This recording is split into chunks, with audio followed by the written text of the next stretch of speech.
You have the sixth sense, the sixth sense of karma. What does that mean? I mean, I just read that on your website, and I was like, okay, what's the meaning of this? Yeah, I talk a lot about ancestral patterns that we inherit and all that, and you realize that when we choose to be born into a family, there is someone who comes through because we choose a family because we know the dysfunction that has happened. We know the patterns that are there. We know the habits that are there. So we choose to come into a family because there's a lesson that we want to learn as souls. So these are the things that when I work with someone, I'm able to feel into this thing. I'm able to know what is going on. This is why when I talk, I already go to the father, the mother, and then go to the ancestral energy, whatever that is coming through. So I'm able to know whether it's just coming from your mother or it's something that has been going on for generations. So some of these things, they didn't start with us. You know, and karma is not as a bad thing as much as we think it's a bad thing. It's just coming to say, okay, fine, I did this thing, but I didn't do it the way I would have loved to, and I'm just coming in to learn and remember so that I can do it right. I was here, but when I was in life, I was fearful, so I want to come through and learn how to love because I lived in so much fear, and I don't want to live in so much fear. That's the choice that we are making, and we coming through at times to say, I'm going to choose a family that's not going to love me as I want to, where I'm going to feel that I don't belong because I'm going to find myself. And it's the pain that is going to be there that will drive you to finding who you are, that will drive you to find your soul tribe, because we have our tribe. Yeah. Because and when we speak about that, especially when we talk about families, there is a lot of disputes around families and all that. And you realize that when we go back to in our ancestral lineage, whether you are okay with that or you go back to the whole past lives, you realize that we chose to come through maybe as family and we are siblings, but when we go back in our ancestral lineage, you might realize that maybe we're different tribes. We sold the other tribe to the slavery or something like that. That's something that we did, and now we come together as one family to just say, let's see if we can learn to love each other and let go of whatever the betrayal that happened in the past. So these are the things that I'm able to tap into when we work together. Like I said, I'm able to embody you, as in I am able to feel your body is actually communicating with me because your body has the imprints of everything that has ever happened. So I'm able to know what is going on through your body, not what you think is going on, because that's the difference when I talk about the body and the mind, because the mind is coming from the history, what it thinks, and then there is what the body knows, what the heart knows, what the inner child knows. So you can basically only tell the energy. You cannot foresee the future. When you talk about, as much as at times I can have that awareness, but one thing that I always talk about, especially whether it's prophet or psychic or whatever, which is, it's what I do, but I'm more of a quantum healer, and even some of the things that I get, I normally don't like to tell people, this is what is going to happen. You know why? There is nothing that is written on stone. Nothing. You can go to a psychic, you can go to a prophet, and they tell you what they tell you. If you believe it, you are in agreement with it. Therefore, you are choosing to create it because you believe it. But if somebody tells you, you know that this is one of the possibilities. This is one, there is a little bit of a chance of that happening. There is so many things that can happen. It depends on what you choose. This is why when I believe in connecting with yourself, being present with yourself, it's really being able to follow the guidance that is within. Because there is we are so connected in the sense that there are times when you feel like you want to go somewhere and something, your gut instinct is telling you don't. And that's what makes the difference. Because if you don't, whatever that your your gut instinct is telling you, this is not okay, this is not the right time, you're going to avoid that possibility of that thing that a psychic or a prophet has told you. So when someone tells you something, when you agree with it, then you're going to go ahead and create it. I had a situation 8 years ago where I foresaw my younger brother having an accident. And it was so flipping real And I told him of this. And the moment I told him, he said to me, I'm still going to live a long time. I am not dying anytime soon. And within a week or 2 weeks, the accident happened. It was very bad. But he's alive. And the beautiful thing is, he's not even on a wheelchair, which the doctor said, if you happen to live, at least you should be on a wheelchair. But he made a choice. And he said, I want to live for a long time. So whatever that you hear, it's a possibility if you agree with it. Okay. So there are lots of people who are in depression right now. How can they heal? As in, how can they get out of this depression? Maybe because of a heartbreak, maybe life is difficult. How can they get out of it and just be able to connect with themselves again? And I love that you've asked a question and you say the answer. Because the whole thing is, depression is happening because of the disconnection. And this is why when I say embodiment, is to be able to be in your body, to feel your emotions and to process them. So it's kind of like with other people, because of the trauma and the pain, the challenges that they go through, they kind of like separate, you know. They don't feel, they don't know. It's kind of like, it's like the system, actually, it's normally, it's just okay for that to happen, because if you don't allow your body to process, eventually it's kind of like the pipes get blocked. You understand? It's like the pipe gets blocked because you haven't been processing and allowing that to go. Because our body there is flow that is happening. Flow that is happening. And that's what happens when you feel an emotion. If anger comes through and you find a way, a healthy way, but even if it's not a healthy way, but you learn to find a healthy way by allowing yourself to express it, you know, which could be maybe journaling, however you're feeling. Which could be having a conversation and telling someone that I don't like how you spoke to me. I'm not going to allow you to treat me like that. It's you sharing. So if you keep it within, eventually there's no flow, because everything gets blocked in within. And then because it's just like too much, you don't want to see what is going on, you disconnect. And that's how our body kind of like, we fall into depression. Because it's too much for the body. The system is just telling you that I'm not going to function like this. Something gets to be done. When you take things and lock them somewhere, let me say I love this example, which is kind of like extreme. You take a dead body and put it in the cellar. How do you say it in English? Okay. In the basement. In the basement, exactly. You take the dead body and put it in the basement. What's going to happen? What is one thing that is going to call you to say something is not okay? Okay. There's going to be a pungent smell. Yeah. And that's exactly what our body is communicating with us. You know, things that we don't process, eventually it's that smell, which is kind of like depression. Your body cannot function because it's asking you to say there is something that needs to be done. And what I get to do with helping people, it's helping people to release all these things that are decayed, to release them, and then also teach them how to easily process. Because emotions is just like music. When you hear the music, there is that higher tone, there is bass, there is different tones, and you get to feel. That's what makes everything beautiful. And emotions is just that, you know. And the moment you learn to allow it to come through, it doesn't last.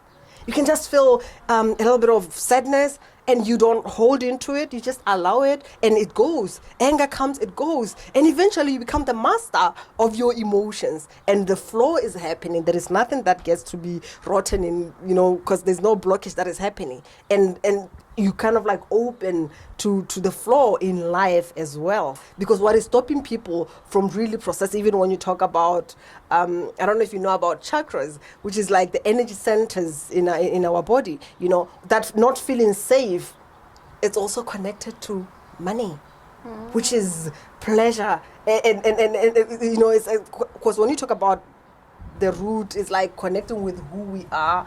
It's feeling safe and connecting to the earth, which is connecting to nature, feeling safe, And when you don't feel safe, you're not gonna go out there and create what you want, because you feel like, oh, I'm gonna fail, they're gonna judge me, and all stories, You have 2 programs. Could you tell us a little bit about them? Yeah. Yeah, you have. And I'll start with orgasmic money because I was talking already about pleasure. Yeah. You know, because I'm talking about the womb here. You know, because a lot of things actually, this is where the inner child comes in. We take them when we are still in the womb. You know, how our parents felt when they were conceived. Some of the things they just come from as long as then, you know, and we take all these things and the inner child comes with it. We disconnect with our inner child because maybe our childhood was very traumatic and all that. And when I talk about orgasmic, because when you go into the womb, this is a creative space, right? This is where we carry our children before they come to the earth, before we can give birth to them. And this is where we carry our ideas and all that before they can manifest in physical form. You know, so it's connecting to who we are. This is where our soul message is. This is where, like I said, pleasure. And when we talk about that, it's because we have limited our sexual energy only into sexual activities. But our sexual energy is a creative energy. You know, the passion that comes when you feel that, the pleasure that comes when you feel that. So we are meant to channel this energy and use it creatively, as in to create our desires. So I help people to go into the womb, which is the womb space is kind of like the energy of our soul message, pleasure, and money. And you can imagine, even when I talk about sex and money, there is a lot of shame around it. You know, when we have money, there is still shame, judgment, and all that. Even when you talk about sex, there is the shame, the judgment, and all that comes with it. So this is where people disconnect with the creative selves, disconnect with feeling our emotions, which is the inner child and the emotions. We're talking about this space, our womb space. That's the orgasmic money. So I help people to really release all this shame and all that, and understand that our sexual energy is more than just having sex. It's our creative energy, and to release the beliefs that when you talk about money means sacrifice. And do you think there's a connection between painful sex and some bad energy? Yeah. Whether it's painful sex, whether it's painful menstruation, it has a lot with the shame, not feeling loved, not feeling enough, and all that. So when you work in this, because there is someone that I was working with, which it manifests in different forms. I've had clients who came to me because they were suffering, and they had cysts and all that in the womb space and all that, and I worked with them, and the cyst disappeared. And actually it's funny because even when I work together, as much as it's around there, it has to do with love and really connecting to that. There's a lot of things that comes through, but it's all about emotions. And when we work together, like there's one lady who had cysts and she was supposed to go for a surgery and all that. She didn't go for surgery. All the cysts were gone just because of the work that I do. You know, when we just release, kind of like all the cysts that were there, everything just disappeared. There is no more painful menstruation and all that. So yes, they're related in so many ways. Okay, so someone out there who has complications in their relationship can contact you. Yes, relationship, financial issues, career issues. Because what we don't realize is that everything in life, it's about who you are.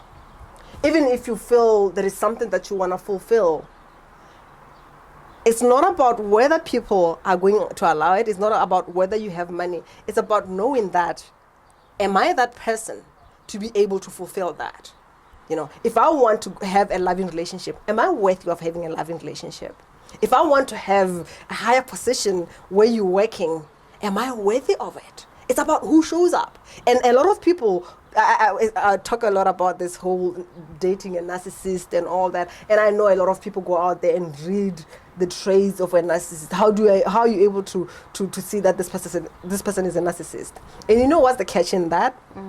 Your energy is in identifying what the other person is, in looking out and being in fear. Oh, that's a narcissist. You see how that person is you see how they're walking around and all that. Yeah. But when you know that who I am can show up in front of someone who is in so much pain that they want to bring someone down, that they want to feed into my energy. I can show up and I can tell that person, I love you. But that's not going to happen with me. Because creating boundaries is when you know love.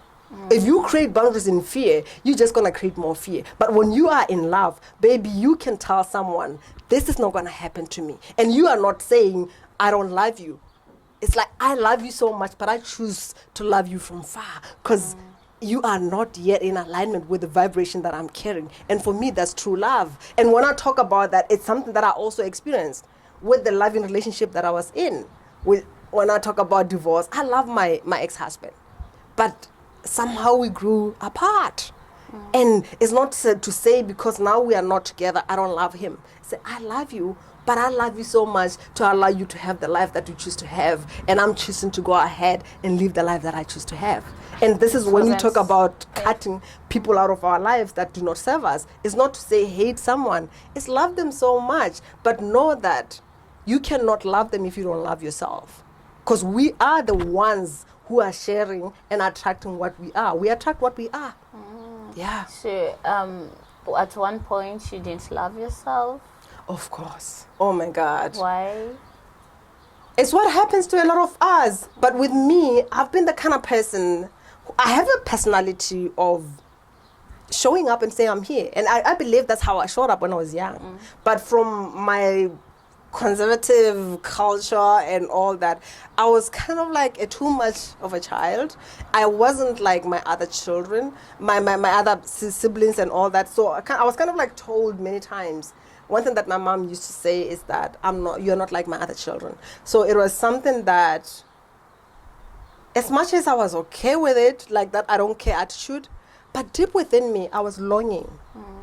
I was longing for approval. I was longing to belong. I was longing to just be told that you are one of us. I never felt that I belonged. And it didn't only show up at home, it showed up at school, it showed up in my workplace, where I kind of like, most of the time I was kind of like singled out. You know, I've had relationship with my supervisors that were not really healthy, you know. So through all this pain, even in relationships, you know, it's kind of like, because I lost my father when I was 14, and besides my father as well being here, my parents were not like emotionally open, you know. So because definitely with the work that I do, I'm that kind of person who's able to feel into other people's energy. So I absorbed all the energy that was coming through. And for me, one of the emotions that I went through a lot when I was a child, it was anger. And you realize that it was not even mine.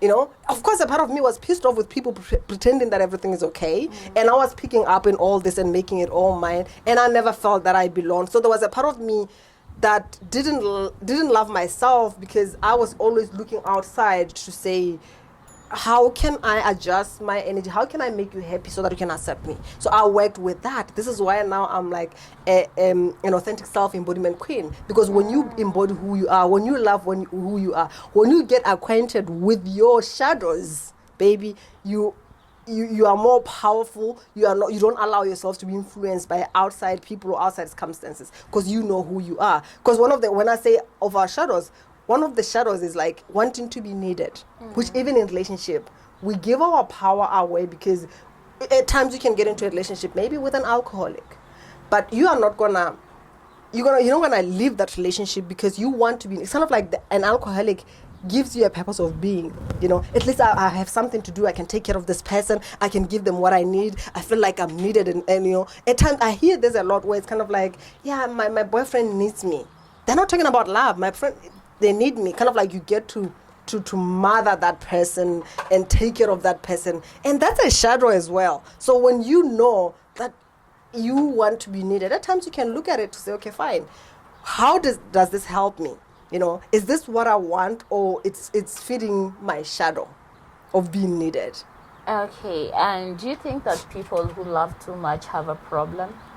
Because yeah, you'll get people call some people who just, you know, they love too much at a point where when there's a breakup, they'll still be nagging, and some people call them the psychics. I know, not psychics, but they call them psychopaths. Something. Do you think that they had a problem, as in with a low self-esteem, or what? Isn't psychopath or the people who love too much? The people who love so much. There's nothing like you love too much. Let's just start there. Yeah. You cannot love somebody too much if you don't love yourself. You realize there's a difference. Because I always used to think that I love too much.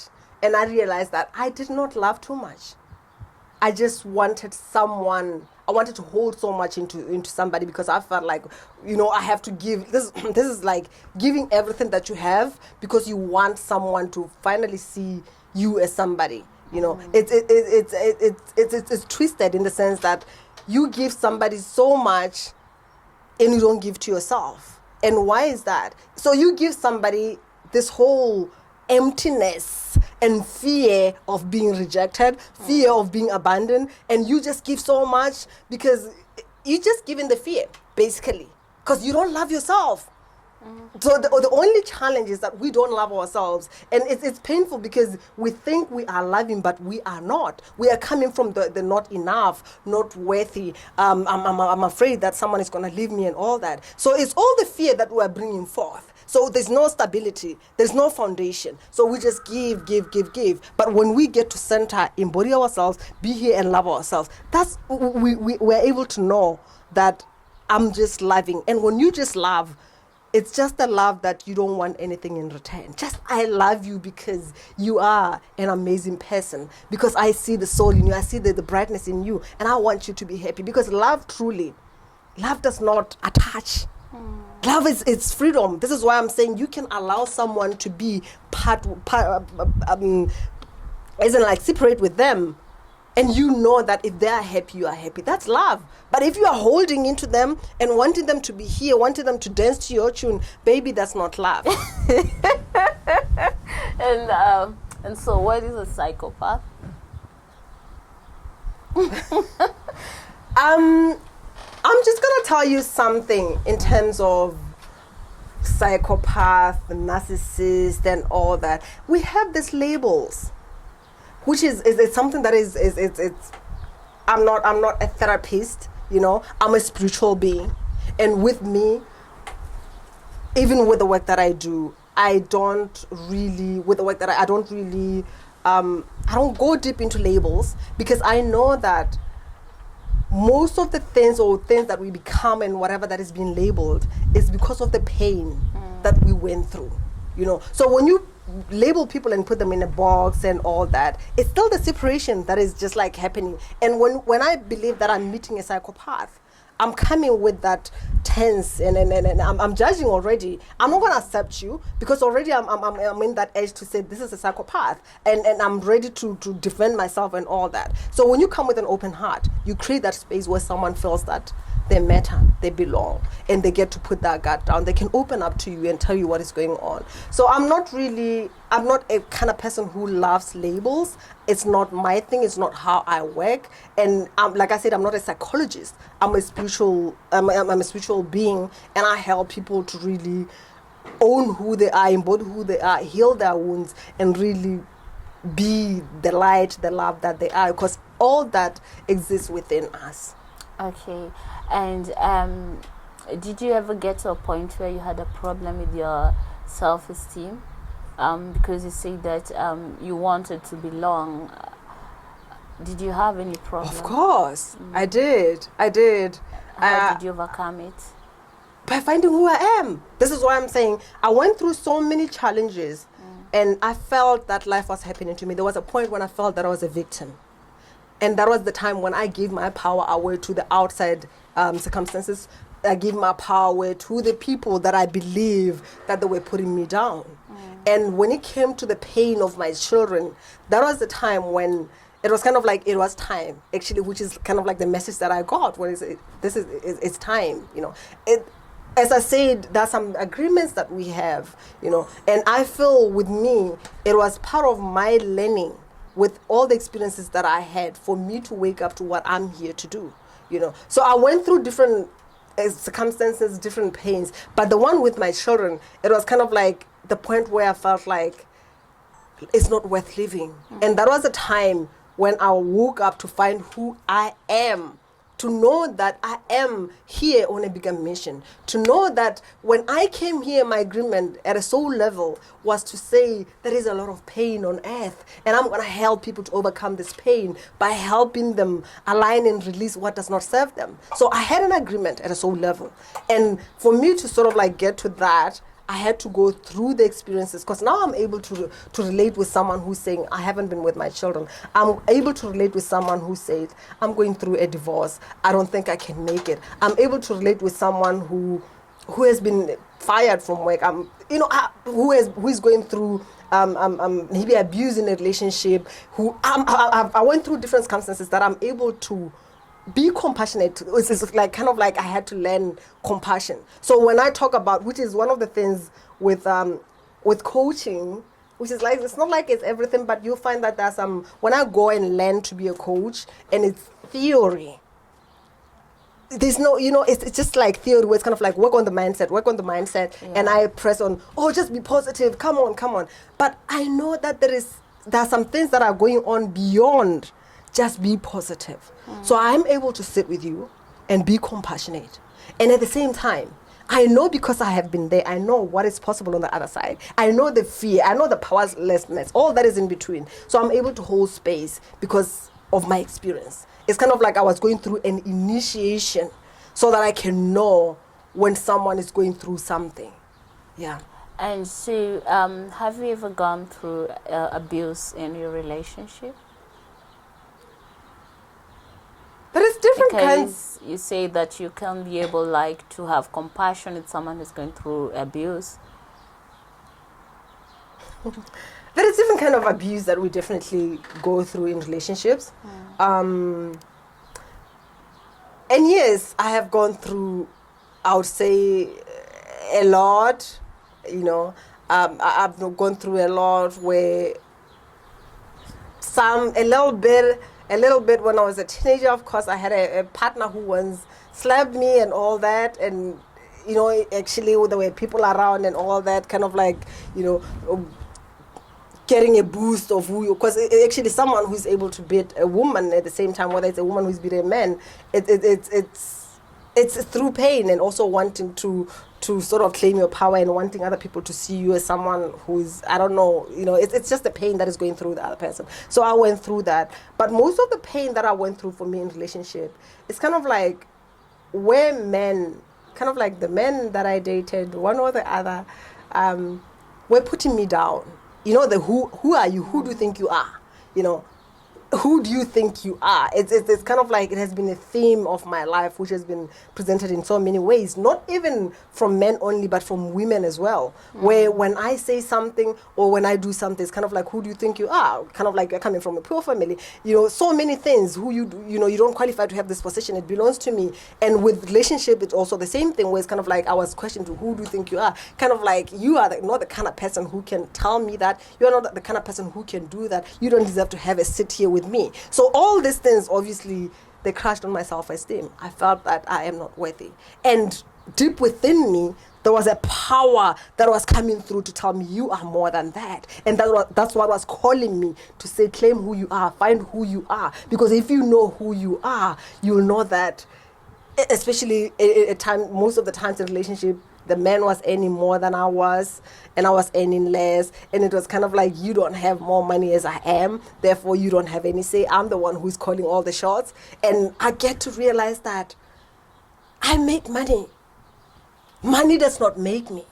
Therefore, who I am is not defined by the amount of money that I have in my bank account, because I can create money. And a lot of people are holding themselves back with the whole thing that I don't have money. They don't realize that they are the one who create money. If you know who you are, whatever amount that you kind of like, you get to align with that person who knows that they can go out there and create money, because money is energy. It is energy. Yeah. Okay, let's go back to the second program, Unapologetically You. Unapologetically You, it's fully standing up with full trust and confidence and knowing who you are, claiming it, which is stop apologizing for who you are. Take your space and know that you are worthy of being here. You don't have to beg for love. Just because you are born, the fact that you are able to breathe, you are worthy of love. You are worthy of being here. Take your space in the world. Walk in this planet and stop saying sorry for walking in this earth. Know that you are alive. You deserve to be here. So be unapologetically you is taking your space and do what you are here to do. Whatever that is calling you forth. Because that idea, that inspiration that is coming through because your story is telling you that yes, you can do this. And how many times do you reject it and say, I can't, that's not for me. If you have an idea that comes through, if inspiration is coming through, it's because you can make it happen.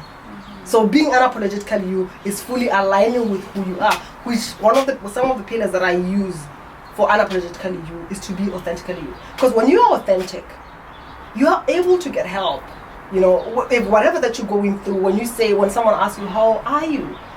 We just automatically say, oh, I'm good. Are we really good? Are we really checking in with ourselves and say, you know what, I'm not really feeling well? Because you don't know who's gonna really share with you. And again, I'm not saying go ahead and just tell everybody how you are. At times you get to know, because when you are connected and listen to your soul, there is a time when you can meet someone and just open up, which is being authentic. And if you don't like something, why should you pretend you like it if you don't? Why do you go somewhere with friends or whatever if it's not your thing? This is the whole thing of wanting to be and all that. And the other thing is freedom, which is like really owning who we are, being confident, be confident in our body, in our skin, and appreciating where we are, because it all starts with where I am. It's at times we want to be someone or to have something, but for you to be able to bring that thing that you desire is to be able to be here and be grateful of what is here right now. Because what is here right now is what will open up to what is next. You don't just go and say, okay, fine, I want to create this amazing thing, so I need $1 million, and I don't have $1 million. It's just by starting to say, okay, fine, here I am.